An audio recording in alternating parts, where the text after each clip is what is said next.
So problem 1051. So sabi dito, two blocks A and B are released from rest in incline on 30 degrees incline when they are 50 feet apart. So 50 feet apart siya, no? The coefficient of friction under the block A is 0.2 and then under the block B is 0.4. Compute the elapsed time until the block touch. So from rest kasi inano sila no? Ni-release. So malalaglag yan. So ngayon, ano mangyari? Pag nilalaglag yan, siyempre maabutan nitong A ang B, no? Kasi mas mataas yung friction niya eh. So mas malaki yung frictional force noon. So maaabutan ni A si B. So kailan sila mag-aabutan, no? So sa makatuwid lang si A, so dito banda magmi-meet na sila dito, no? So kailan 'yan? So tanong. So para malaman natin, so kumitahin natin kung kailan sila time na nag-travel. Yung travel ng B is ito ang travel niya, no? Yung travel naman ng A is ito, 50 plus S na makarating doon, no? Kasi 50 ang distance niya eh. So tandaan natin, no, na ang force, frictional force is mu or coefficient of friction times n or the normal force. So ibig sabihin kung ito yung block, ito yung weight ng block, so ito yung weight niya, ito yung normal force. So kung hinila mo yun doon, magkaroon ng friction yan. Gaano kalaki yung friction? So coefficient of static friction times n, ito yung n, no? Yung normal doon sa plane. Pero kung naka-incline siya, kung naka-incline naman siya, so ito yung weight, ito naman yung normal force, no? Ito yung F, no? Okay. So ang tanong, ano daw yung elapsed time na mag-touch sila? So siyempre, para makuha natin elapsed time, dapat balikan natin tong formula na to, no? Equals velocity times time plus or minus yan, diba? 1/2 acceleration time squared, no? So ganyan yan. So wala naman to kasi from rest, so wala tong velocity 0, wala yan. So ito na lang matira. So ngayon, pag makuha natin yung distance, alam natin distance eh. So 50 plus S eh. Makukuha natin yung makuha natin yung time. Pero dapat alam natin yung acceleration para malaman natin yung time. So okay. So ngayon, let us solve for the acceleration. So una, acceleration halimbawa ng block A. No? So acceleration ng block A, ito yung block A, nagka-incline siya ng 30 degrees. So may weight daw siya. So may weight siya. Ito. So weight ng block. Then this is the normal force. And ito yung friction, no? So ngayon, so meron yung, of course, because this is 30 degrees, magkakaroon dito ng weight dyan, no? Weight x. If we consider the inclined plane as x, so ito, this is the normal, no? Ito yung normal. X-yan ko lang, no? So ito yung weight, x component ng weight, and then ito yung y component. Yung y component ng x, yun yung magiging normal, no? And then inclination is 30 degrees. So sa makatuwid, this is 30 degrees. This is 30 degrees. Okay? So ngayon, let us solve for the acceleration. So this is F. And F is this one, no? normal force times coefficient of friction. And the normal force is equals to this one, no? Weight y. So ngayon, let us solve for the acceleration. So, sum tayo ng forces sa x, no? So, F, mga papunta sila sa kaliwa, no? Ito. And then, of course, meron dito, no? Yung mass times acceleration. Mass times acceleration. Mass is weight times g times acceleration. So, plus natin yan. So, weight, acceleration over g. No? That is equals Wx, no? Pero sabi natin, F is this one. Mu times n. So, sabi dito sa problem, 0.2 daw. So, this is 0.2. And Wx is W cosine, no? Cosine 30.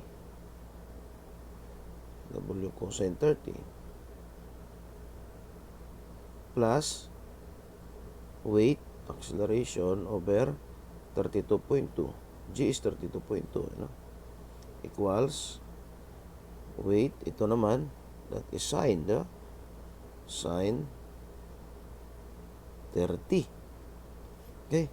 So ngayon, let us solve for the acceleration. So this one will cancel out. This one will cancel out. Yung mga W cancel out. Then, so sa makatuwid, 0.2 times cosine 30, i-minus natin sa sine 30. So, lumalabas, sine 30 minus, lipat sa kabila no? 0.2 times cosine 30. Okay? And times natin siya sa 32.2. Makuha natin yung acceleration, di ba? And the acceleration is, what is the value of acceleration? 10.52. So this is 10.52 feet per second square, no? So record ko lang dito sa kabila kasi buburahin natin. So acceleration A is 10.52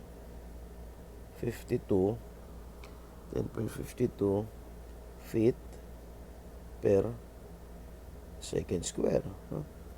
Okay. So next is we will solve for the acceleration ng B, block B. So same thing, no? Parehas lang. Yun nga lang, magkaiba lang yung mu niya, no? 0.4 naman siya.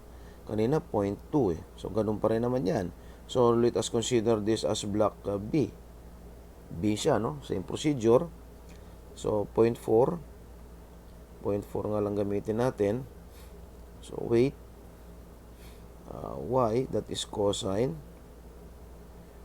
30 plus weight acceleration divided by 32.2, that is equals W sine 30. Ito lang naman nag-iba kung matatandaan nyo. Okay, then W will cancel out.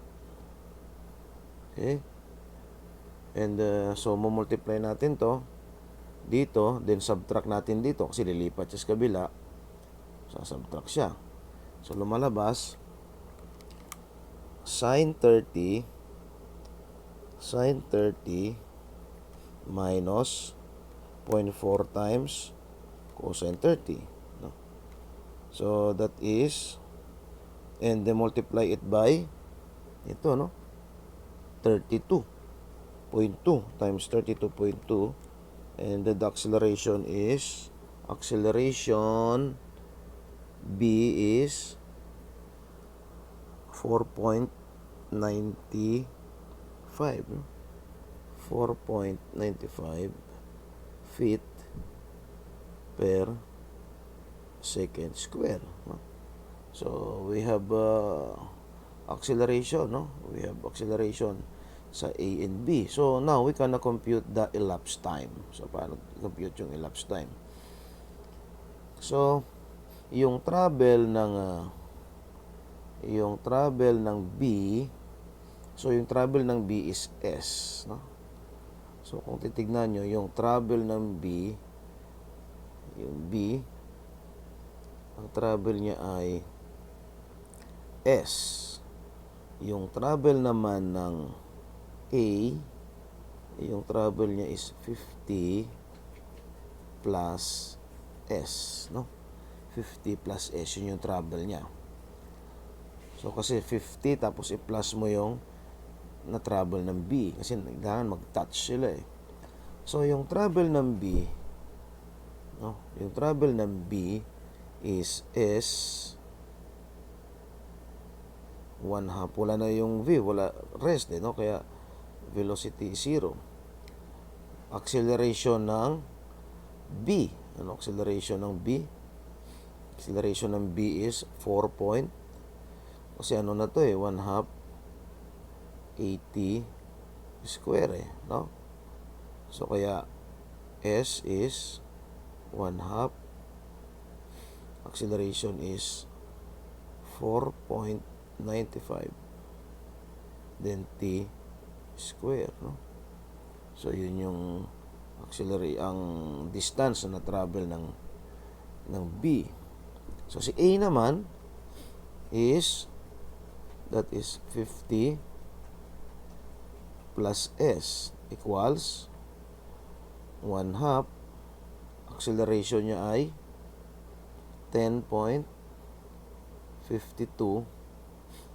T square, no? So yun yung acceleration niya. So ibig sabihin, yung travel niya mula doon hanggang dito is ito, di ba? Yan yung travel niya. Yan yung travel niya. Kasi S is ano no, 1 half 80 square. So yung S ng B is S. At yung malabas yung S ng A is 50 plus S. Ganun kasi yun, no? So ngayon, pwede na nating i-substitute yan kasi may S na tayo which is ito, no? So substitute natin yan. Tingnan natin, no? Tingnan natin, substitute natin. So 50 plus S, what is S?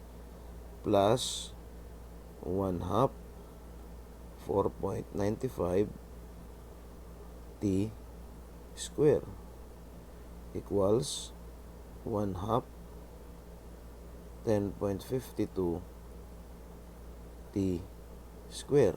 So kung papansin mo, we have one unknown which is T na lang, no? T na lang yung unknown natin. So ngayon, we can solve for the T. Kasi 50 plus ano yung 4.95 divided by 2, that is 2.475. This is 2.475 T square. And what is 1 half of 10.52? 10.52 divided by 2, that is 5.26. 5.26 T square. And we can combine, no? We can combine 2.475 and 5.26. So lumalabas 50 equals, combine natin yan, subtract natin yan, 5.26 minus 2.47. So that is 2.79. 2.79 T square. And we have one unknown which is T. So lumalabas T equals square root of 50 divided by 2.79. Yan ang lumalabas. And what's the value of T? And therefore T equals, pitin natin, no? square root of 50 divided by 2.79.